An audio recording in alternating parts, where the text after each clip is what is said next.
Series ఏదైనా కావచ్చు, format ఏదైనా కావచ్చు, విరాట్ కోహ్లీ పైనే ఫోకస్ ఉంటుంది. అభిమానుల అంచనాలు ఓ రేంజ్ లో ఉంటాయి. అయితే మొన్నటి వరకు టఫ్ టైమ్ ను ఫేస్ చేశాడు. టీ20 వరల్డ్ కప్ ఫైనల్లో అద్భుత ఇన్నింగ్స్ తర్వాత పూర్ ఫామ్ తో ఇబ్బంది పడ్డాడు. న్యూజిలాండ్ తో సిరీస్ లో బ్యాట్ తో ఉసూరుమనిపించాడు. టీమిండియాకు అడ్వాంటేజ్ కాలేకపోయాడు. 3 టెస్టుల్లో కలిపి 100 పరుగులు కూడా సాధించలేకపోయాడు. జస్ట్ 93 పరుగులే సాధించాడు. దీంతో విరాట్ కోహ్లీపై పెద్ద ఎత్తున విమర్శలు వచ్చాయి. ఆస్ట్రేలియా టూర్ లో కోహ్లీకి సవాళ్లు తప్పవనే చర్చ జరిగింది. పెర్త్ టెస్ట్ తొలి ఇన్నింగ్స్ లో ఇలా వచ్చి అలా వెళ్లిపోయాడు. దీంతో విరాట్ ఇక రిటైర్మెంట్ ప్రకటించాల్సిందే అనే డిమాండ్స్ వినిపించాయి. సీనియర్ ప్లేయర్ గా జట్టుకు అక్కడికి రాకపోతే టీమిండియాలో ఉండేం లాభం అని కూడా కొందరు విమర్శించారు. అయితే ఆ విమర్శలకు విరాట్ కోహ్లీ ఆట తీరుతోనే సమాధానం చెప్పాడు. ఛాంపియన్స్ ఆల్వేస్ ఛాంపియన్స్ అనుకునేలా బ్యాట్ తో ఇరగదీశాడు. రెండో ఇన్నింగ్స్ లో 143 బంతుల్లో శతకం పూర్తి చేసుకున్నాడు. Class is permanent, form is temporary అని ఆటతోనే చెప్పేశాడు. బోర్డర్ గవాస్కర్ ట్రోఫీలో ఒక్కసారిగా అంచనాలు పెంచేశాడు.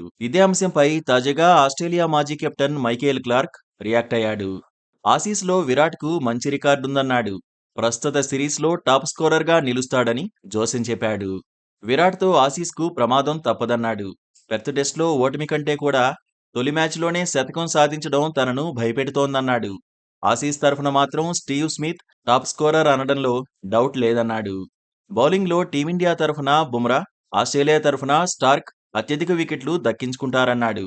పింక్ బాల్ టెస్ట్లో స్టార్క్ బంతిని మరింత స్వింగ్ చేయడం ఖాయమన్నాడు. ప్రస్తుతం బోర్డర్ గవాస్కర్ ట్రోఫీలో యశస్వి జైస్వాల్ టాప్ స్కోరర్ గా ఉన్నాడు. 161 పరుగులు సాధించాడు. రెండో స్థానంలో విరాట్ కోహ్లీ నిలిచాడు. విరాట్ 105 పరుగులు చేశాడు.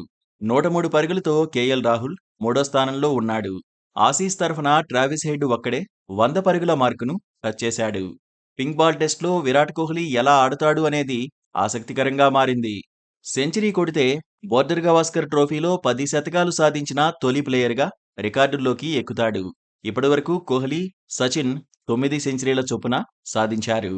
స్టీవ్ స్మిత్, రికీ పాంటింగ్ 8 సెంచరీల చొప్పున కొట్టారు. అడ్లైడ్ ఓవల్లో విరాట్ 8 ఇన్నింగ్స్ల్లో 509 రన్స్ చేశాడు.